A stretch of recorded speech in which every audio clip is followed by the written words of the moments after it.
కాడికి ఇస్తున్నావు. సరే వసతి దీవెన అని పెట్టేసాం. వసతి దీవెన అంటే సకాలంలో లేపోతే ఆ యాజమాన్యాలకు ఏమన్నా మనం ఏస్తున్నామా? ఏయట్ల.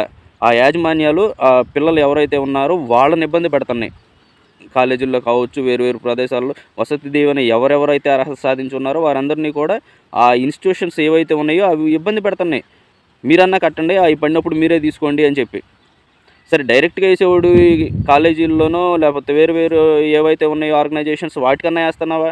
అది లేదు. డైరెక్ట్‌గా తీసుకొచ్చి అమ్మ ఒడి ఏస్తున్నానంటున్నావు, లేపోతే వసతి దీవెన కూడా మీకే ఇచ్చేస్తానంటున్నావు. అలా ఇవ్వడం వలన ఏమవుతుంది?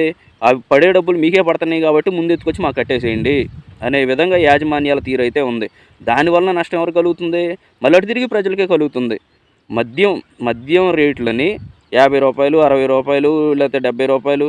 100, రూ. 120 ఉండే ఆటిని నువ్వెంతకు పెంచావు? 100 స్టార్టింగు, రూ. 120, రూ. 110, 200,